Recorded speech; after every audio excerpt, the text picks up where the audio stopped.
అయిపోయింది. చెల్లె అయిపోయినాక మళ్ళీ ఇప్పుడు ఏమైంది? ఇప్పుడు సీఎం రమేష్ గారి పేరు ఇవాళ బీఆర్ఎస్ కు వాళ్ళ పార్టీని నడుపుకునేటువంటి సత్తా లేదు. పార్టీని నడుపుకోలేని స్థితిలో బీఆర్ఎస్ పార్టీ ఉంది. పూర్తిగా అవినీతిలో కూరుకుపోయారు. ఇలా మేం చెప్పు కాదు, నరేంద్ర మోడీ గారు నిజామాబాద్ బహిరంగ సభలో క్లియర్గా చెప్పాడు. సీఎం రమేష్ గారు చెప్పింది వాస్తవము. అసలు ఇంకో విషయం చెప్తా మీకు. ఇవాళ కేసీఆర్ కొడుకు కేసీఆర్ టికెట్ ఇవ్వలే ఫస్ట్ టైం. కేసీఆర్ కొడుకు కేసీఆర్ గారు టికెట్ ఇవ్వలే. అక్కడ సుధాకర్ గారు పోటీ చేస్తే ఇదే కేసీఆర్ కొడుకు పోయి సీఎం రమేష్ గారిని కలిసి, నాకు మొన్న పార్లమెంట్ కలిసినప్పుడు ఇప్పుడు సీఎం రమేష్ గారికి చెప్తే సీఎం రమేష్ గారు వచ్చి కేసీఆర్ కలిసారు. అరే కేటీఆర్ పోటీ చేస్తారంటే వద్దు అక్కడ గెలవడు అని చెప్పి అన్నారు. అక్కడ కేకే మహేందర్ గారు గెలుస్తారు, ఈయన గెలవడు అన్నారు. గెలవడు అన్న ఏం చేశారు? సీఎం రమేష్ గారు ఎట్లా ఒప్పించారు? కేసీఆర్ గారు ఒప్పించి సుధాకర్ గారు డ్రాప్ చేయించారు. అప్పుడు పరిస్థితి ఏంది? కేసీఆర్ పరిస్థితి, కేసీఆర్ కొడుకు పరిస్థితి 3 తల షర్టు, రబ్బర్ చెప్పులు, ఆ ఫోటో చూసినాం అయితే అది. అప్పుడు సీఎం రమేష్ గారే ఆర్థిక సాయం చేసిండు. సీఎం రమేష్ గారే ఈ కేసీఆర్ కొడుకు ఆర్థిక సాయం చేసిండు. సీఎం రమేష్ గారు చేసే ఆర్థిక సాయంతోనే నువ్వు ఎమ్మెల్యే అయినవు. ఇవాళ ఇది ఫ్యాక్ట్. ఇది బీఆర్ఎస్ నడుపుకోలేని స్థితిలో నువ్వు బీజేపీలో విలీనం చేద్దామనుకున్నావు. నరేంద్ర మోడీ గారు నిజామాబాద్ సభ వేదికగా క్లారిటీ ఇచ్చిండు.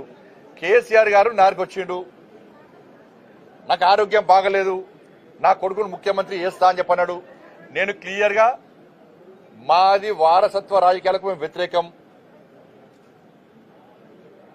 మేము ఎట్టి బస్లో దాన్ని సహించము, మేము సపోర్ట్ చేయమని చెప్పి నరేంద్ర మోడీ గారు క్లారిటీగా చెప్పిండు.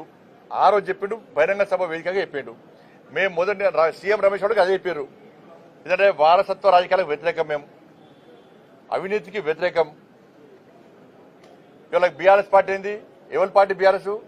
బిడ్డ, కొడుకు, అల్లుడు, ఇంకా సరగుడు కొడుకు, తండ్రి, వీళ్ళ పార్టీ బీఆర్ఎస్ పార్టీ. ఎట్లా ఒప్పుకుంటాం మేము? దేశంలో కాంగ్రెస్ పార్టీ యొక్క వారసత్వ రాజకీయాల వ్యతిరేకంగా మేము ఫైట్ చేస్తున్నాం మేము. కాబట్టి నేను మళ్ళీ చెప్తున్నాను, మళ్ళీ పూర్తిగా అవినీతి కూరుకుపోయింది ఇవాళ బీఆర్ఎస్ పార్టీ. మరి సీఎం రమేష్ గారు మాట్లాడిన దానికి ఇలా కేసీఆర్ కొడుకు సమాధానం చెప్పాలి. ఏదో మీడియా ఉంది కదని చెప్పి అది ఏ భాష? నేను ఎంత బాగా అనిపించిందంటే, ఎవరి చలో చర్చకు సిద్ధమా? చర్చ వేదిక నేను ఏర్పాటు చేస్తాను. మీరు కరీంనగర్, హైదరాబాద్ చలో డే టు టైం కేసీఆర్ కొడుకు డిసైడ్ చేయమను. సీఎం రమేష్ గారిని రమ్మట, నేను ఇన్వైట్ చేస్తా. నువ్వు వస్తావా? రేవంత్ రెడ్డికి సంబంధం తప్పించుకునే మాటలు చెప్పక. మళ్ళా నువ్వు తప్పించుకునే మాటలు ఏదో అందరు ఇంటర్వ్యూ అని చెప్పకు. నువ్వు సీఎం రమేష్ గారు సవాల్ చేసి నీకు సీఎం రమేష్ గారిని నేను ఇన్వైట్ చేస్తా.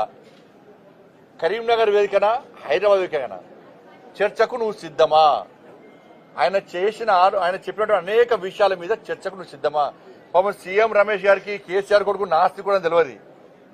అందుకే నువ్వు నవీన దేవుడు అంటే నేను ఫోన్ చేసిన నిన్న అన్న, నువ్వు అట్లా వెంటకే దేవుడిని ఒట్టు పెడతానని ఆస్తి కూడా దేవుడు నమ్మ నాస్తి కూడా చెప్పిన. చర్చకు సిద్ధమా కేసీఆర్ కొడుకు? చెప్పు. వేదిక మేము ఏర్పాటు చేస్తాం. దానికి వాళ్ళ తప్ప వాళ్ళ దీనికి రేవంత్ రెడ్డి గారికి సంబంధం ఇలా. ఆ భాష ఏందన్నా, నిన్న ప్రభుత్వం చాతకంతనం, ముఖ్యమంత్రి ఎవరన్నా కానీ అన్న అరే హౌలే అట, అరే హౌలే. కలెక్టర్లు నిన్న కలెక్టర్ కానీ వన్ అయ్య కానీ అట పోలీసోడు. ఇది కేటీఆర్ కొడుకు వాడే భాష, ఇది కేసీఆర్ కొడుకు వాడే భాష. కలెక్టర్ కానీ వన్ అయ్య కానీ అట. ఇది అన్ని భాష? ఇది తెలంగాణ భాషనా? ఇది తెలంగాణ యాసనా? ఇది ఇంత అహంకారం ఎందుకు? కనీసం సంస్కారం లేదు, సంస్కారహీనుడు నువ్వు. సోషల్ మీడియా వేదిక చేసుకొని దుబాయ్లో సిగ్గు లేకుండా దుబాయ్ నుండి సోషల్ మీడియా నడుపుకుంటూ చెప్పిన మా కార్యకర్తలు చెప్పిన, నీ సోషల్ మీడియా మిత్రుడే పేరున్నది, వీళ్ళ పేర్లు బిడ్డ అందరూ ఒక 4 పేర్లు మా దగ్గర ఉన్నాయి.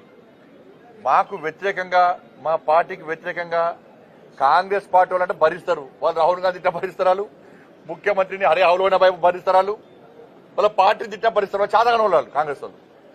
కానీ నరేంద్ర మోడీ గారిని కానీ మా ప్రభుత్వాన్ని కానీ మా పార్టీ నాయకుల బిడ్డ ఇంకొకసారి ఆ స్క్రైబు ఈ స్క్రైబ్ పేరుతో మాట్లాడే ప్రయత్నం చేస్తే పక్కా దాడులు గ్యారెంటీ జరుగుతాయి. పక్క నేను హోమ్ మినిస్టర్ చెప్పొద్దు, కానీ నీ అరాచకం పెరిగిపోతుంది. దాదాపు 100 సోషల్ యూట్యూబ్ ఛానల్ పెట్టుకొని అడ్డ